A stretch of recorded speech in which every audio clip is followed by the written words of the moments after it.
Good day to you.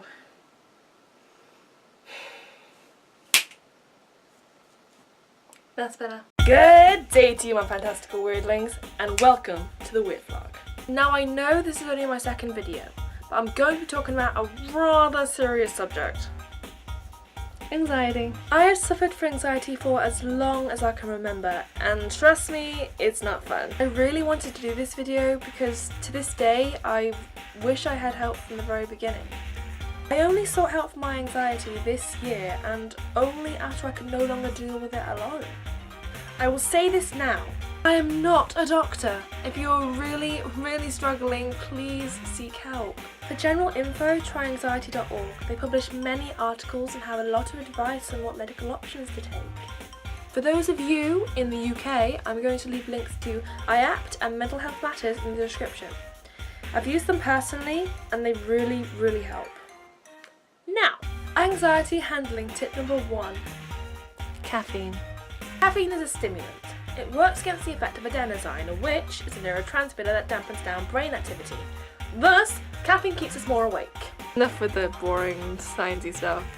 Caffeine increases heart and breathing rate, which is the same reaction as the fight or flight response. Consuming too much caffeine when you're already stressed out is just going to make it worse. You could become jittery, have palpitations, and or have trouble sleeping. You could become all around on edge. You can find it in coffee, tea, chocolate, and most fizzy drinks. A lot of things, actually. I'm not saying could caffeine out of your life completely. God knows I couldn't live without coffee. But if you think you might have a lot in a day, consider lowering your daily amount. Do it gradually though, to avoid headaches. Anxiety handling tip number 2. Calming. When you begin to feel anxious in a situation, no matter how trivial it may seem to you, do not get mad at yourself because of it. You are not stupid, you are not pathetic, and you have every right to feel the way you do. If people can't accept that, they aren't worth your fabulous time. Anxiety is a burden, but it does not make you a burden. If you start to panic, get yourself out of that situation and do something you enjoy. For me, it's listening to music. If you are somewhere crowded, like say a bus or a shopping centre, it really helps to have a playlist full of songs that calm you down and genuinely make you feel at ease. Playing games of which I am familiar or sitting quietly drinking a mug of warm milk with honey also helps. Warm drinks that are not caffeinated are the best. Some people prefer cold drinks such as water, but warm is my personal preference.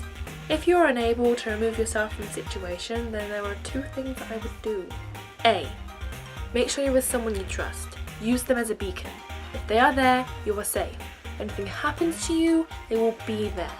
You're allowed to be happy. Let them ground you and your mind. And B. Breathe. Most people will say breathe in for 3 seconds and out for 3 seconds while focusing on your rhythm and letting your body relax. You have to remember that it's your body's physical reactions that are doing this to you. I am lightheaded because I'm not getting enough oxygen, not I'm going to faint and die. This does work for me. However, there is this technique my CBT leader taught me called controlled breathing. It's more in depth and would most likely not work in extreme social situations. For example, a party, but somewhere you can allow yourself to calm down. It's said to work best when you're laying down, but you don't have to be. Firstly, focus on your breathing.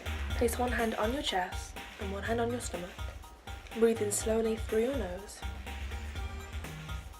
and out through your mouth. If you're breathing deeply, both hands will rise, but more so on the stomach than the chest. Next, let each breath flow naturally, exhaling slowly and gently. Imagine your worries dissolving or floating away. Once you've got used to the rhythm, try to keep your attention on your physical breathing. There is one more calming technique that I would like to tell you about called progressive muscle relaxation, which I find very useful when I'm trying to sleep.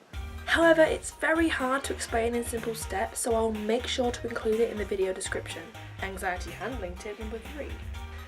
Anxious thoughts. You might notice that when you're anxious, you tend to think in a different way from when you aren't. Normal, everyday things can seem terrifying and really stressful. Everything can seem to be going wrong all at once and you find yourself unable to cope. For example, things that never used to bother you, like if your friend is a little bit late or if that cough is a sign of something dreadful. Wisdom. You overthink. what I tend to do is try to evaluate whether my concerns are realistic. It helps to write questions down, like, do my past experiences support my worries? When I'm not feeling anxious, would my thoughts be different? When I felt this way in the past, what did I think about that made me feel better? And so on. Finding evidence that disproves your anxious thoughts is very helpful in calming oneself. If your evidence actually supports your thoughts and you're absolutely positive that it isn't just you overthinking, try to evaluate the situation and find out if it's something you can fix. If not, it's out of your control. Yes, this is a horrible thing, but if it's out of your control, then there's nothing you can do about it. And if I were you, I'd try to distract myself from worrying about it. Anxiety handling tip number 4. Sleep! Try and regulate your sleeping patterns. I'm terrible at this and it affects me to this day, but getting enough sleep will honestly help you. Anxiety and stress does affect your sleeping patterns. It causes problems when falling asleep, staying asleep, or how rested you are in general. Getting enough sleep is going to help you feel better during the day, as being tired is going to dumb down cognitive processes, causing you to have trouble thinking. If this happens and you start to feel anxious, calming yourself down is going to be 3 times as hard. Please try and sleep as best you can.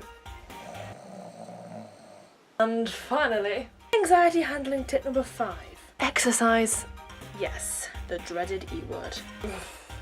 I mentioned the fight or flight response before. It's triggered by the release of adrenaline. Having adrenaline is fantastic for when you need to run away from a threat, but not when you're sitting there panicking silently. Your heart rate may increase, your muscles may tense, you may tremble, and you might feel a little lightheaded. Plus a number of other things. So, getting rid of this extra adrenaline by exercising might make you feel better. It doesn't have to be huge physical activity. It could be something like dancing around the house or going for a quick jog. Well, that about wraps it up. I want you all to remember that you are not alone. There are so many of us suffering in silence every day, and we do nothing about it for fear of seeming weak or worrying other people. This shouldn't be. I'm thankful that I did something about it this year. Without the help and support of those closest to me, I don't think I could have coped. These tips are only for self-management. Please seek professional help if it's hindering your day-to-day life. I may not know you, but I do care about you. Please, if you have any questions, leave them in the comments section below and I'll get back to you as soon as I see them. You are not alone. As Jared Padalecki says, always keep fighting. Thank you, good night, and sayonara, my weirdlings. Bye!